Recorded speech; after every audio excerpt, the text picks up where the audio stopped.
विषय है, समाज का जो विषय है, बीजेपी के जो कार्यकर्ता हैं वो भी इसी समाज का हिस्सा है, वो भी इससे प्रभावित और प्रचारित हुए बगैर नहीं रह सकते। मेरा यहाँ जो चाय बनाने वाला है लड़का, इसको कल बड़ी मुश्किल से मनाया गया कि वैक्सीन लगवा वरना मर जाएगा। मेरे 2 भाई की बहुएं हैं, उनको भी समझाना पड़ा कि इससे कोई नहीं मरेगा, मैंने लगवा ली, मैं नहीं मरा।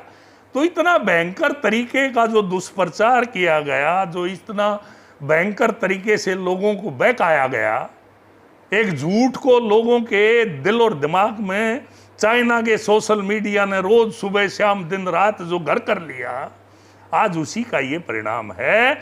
और आगे भी भविष्य में मैं ये बता देना चाहता हूं कि चाहे बीजेपी हो चाहे दूसरी पार्टियां हो, राजनीति छोड़ के और वो केवल और केवल कोरोना के खिलाफ लड़ाई लड़े, वरना सितंबर अक्टूबर में एक तीसरी वेव और आने लग रही है।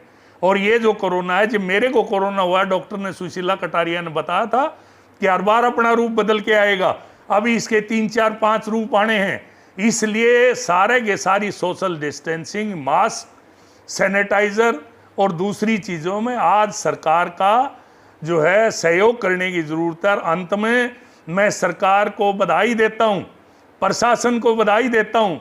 आज रोहतक जिला ही नहीं, हरियाणा प्रदेश के हर गांव में टेस्टिंग की टीमें जा चुकी हैं, हर गांव में टेस्ट हो रहे हैं, हर गांव में जो आज हमारे पास असल स्थिति आ चुकी है, किस गांव की क्या स्थिति है। लोगों का टेस्ट हाउस में से 1 कोरोना पॉजिटिव मिला। इस तरह से हर गांव में जाके टेस्टिंग हो रही है और इसके लिए बार बार मैं प्रशासन को बधाई देता हूं, रात दिन लगे हुए। गुड़ ना खाने की नसीहत वो दे जो गुड़ ना खाए।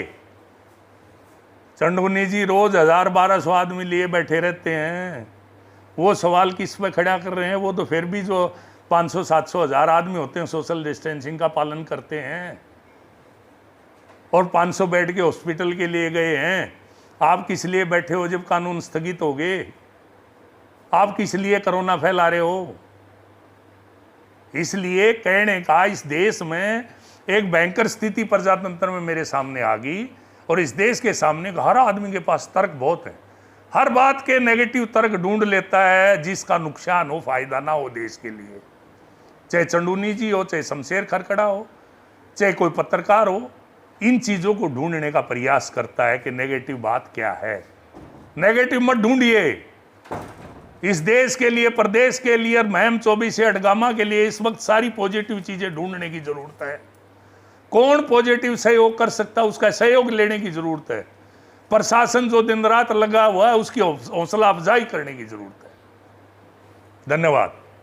चाइना के टुकड़ों पर इस देश को गुलाम बनाना चाहती है। 200 साल हम इंग्लैंड के गुलाम रहे, अब चाइना का गुलाम बनाना चाहते हैं कांग्रेसी। और उन्हीं के दुम छल्ले जो है आज जो है उल्टी सीधी अफवाहें फैला के इस देश को गुमराह करके इस देश को अस्त व्यस्त और तबाह करना चाहते हैं। सावधान सर छोटू राम के भोले किसान, सावधान। आज जो है ये जो लड़ाई है ये तेरी समझ से बाहर की है। मोदी से बड़ा किसान हितैषी, देश हितैषी कोई नहीं है। जब मोदी जी प्रधानमंत्री बने, इंटरनेशनल मीडिया में खबर आई कि आज तक हिंदुस्तान में रसिया और अमेरिका की सरकारें बनती रही, पहली दफा हिंदुस्तान में हिंदुस्तान की सरकार बनी है, ये इंटरनेशनल मीडिया ने कहा। और मोदी जी ने यह साबित कर दिया, मोदी जी ने यह साबित कर दिया कि हाँ ये वाकई में हिंदुस्तान की सरकार है। और अपना डंका और अपना लोहा पूरी दुनिया में मनवाया। आज पूरी दुनिया मोदी का लोहा मानती है। और उसके मुकाबले में एक कांग्रेसी पप्पू, सोनिया गांधी और जितने विपक्षी हैं, कल कह रहे थे वैक्सीन मत लगवाओ, आज लाइनों में खड़े हैं। कल कह रहे थे कोरोना है नहीं, सारे के सारे ये तो बड़े बड़े हॉस्पिटलों में जाके, मेदांता जैसे हॉस्पिटलों में जाके आज वो कांग्रेसी इलाज करवा रहे हैं। आज लड़ो ना कोरोना के साथ, क्यों जा रहे हो मेदांता जैसे महंगे हॉस्पिटलों में जहाँ का बिल 20, 30 और 50 लाख रुपए है? क्योंकि उनके पास लूट का पैसा, वो जा सकते हैं। मेरा भोला किसान नहीं जा सकता उन अस्पतालों में। मरेगा कौन इन अफवाहों से? मेरा भोला किसान मरेगा। और ये जो कांग्रेस के, चाइना के एजेंट, ये तो बड़े बड़े अस्पतालों में जाके ठीक हो जाएंगे। इन सब ने वैक्सीन लगवा रखी है और बाहर ये वो भोले किसान को ये प्रचार करते हैं कि वैक्सीन मत लगवाओ।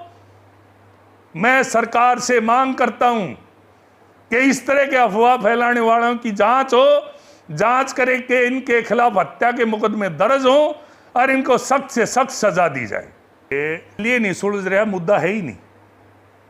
सुलझाने वाले जो लोग हैं, जो नेता हैं, वो इस विषय को लेके कुछ और करना चाहते हैं, उसकी मंशा और है।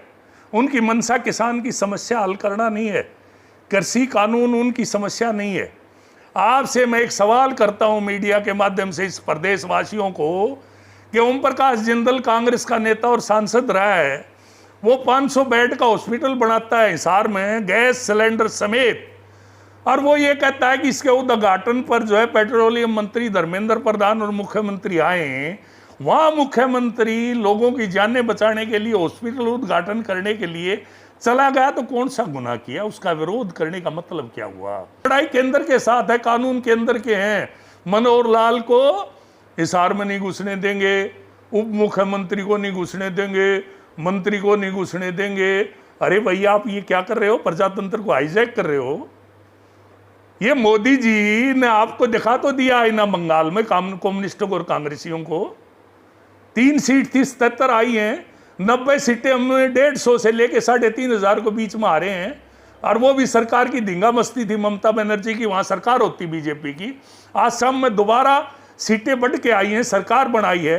पांडिचेरी में कभी बीजेपी की सरकार नहीं, सरकार बनाई है।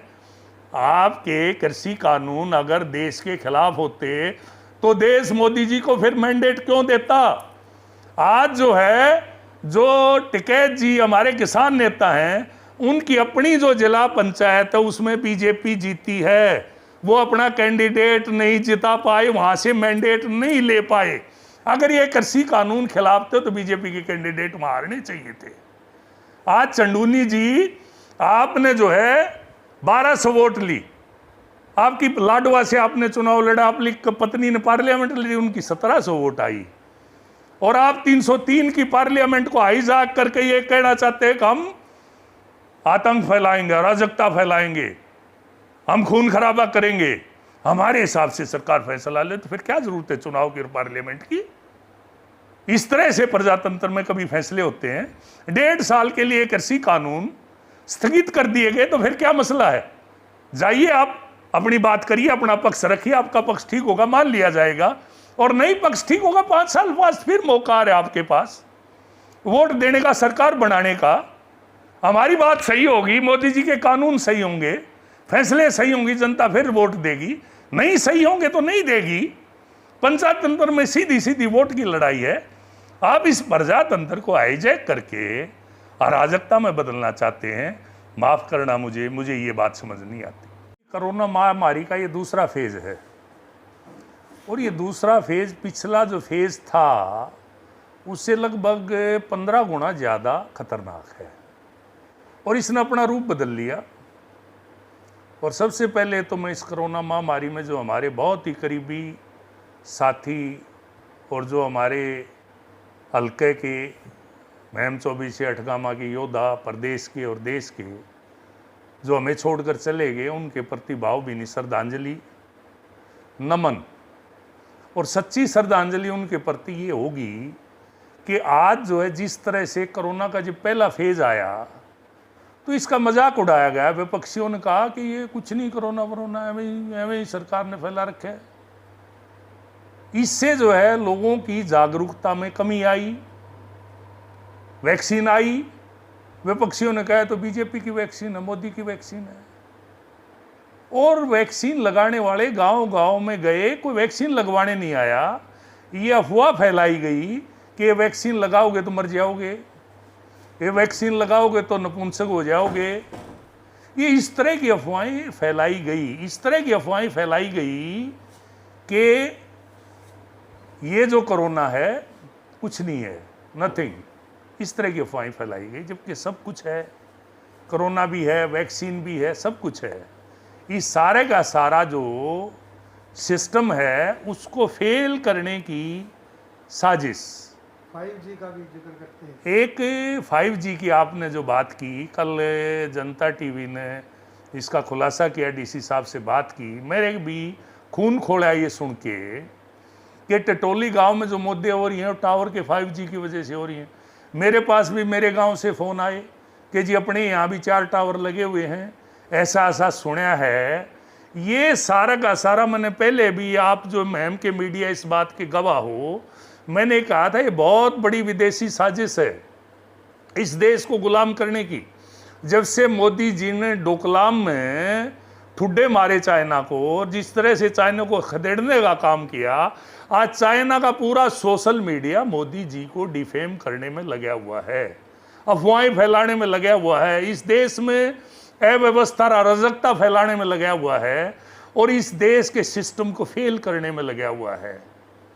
ये अफवाहें इसीलिए फैलाई जा रही हैं। कल फैलाई गई थी कि आरक्षण समाप्त हो जाएगा, फिर अफवाह फैलाई गई कि सारे मुसलमानों को देश से बाहर निकाल दिया जाएगा, शाहीन बाग हुआ, टुकड़े टुकड़े JNU गैंग हुआ, कानून काले, वैक्सीन लगवाओगे तो मर जाओगे, नपुंसक हो जाओगे।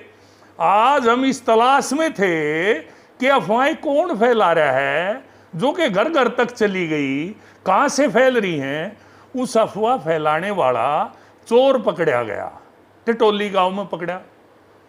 चंदूनी जी, ये अफवाहें फैलाने वाला सरगना, कांग्रेस का एजेंट, चाइना के इशारे पर। अरे 5G की बात करते हो, 5G तो हरियाणा में नहीं, केवल बॉम्बे में ट्रायल है 5G की, आज है ही नहीं, उस 5G की बात कर रहे हो। अरे आप किसान आंदोलन कर रहे हो और पंजाब में टावरों पर खड़े हो, टावरों को तोड़ेंगे। ये रिलायंस के टावर हैं।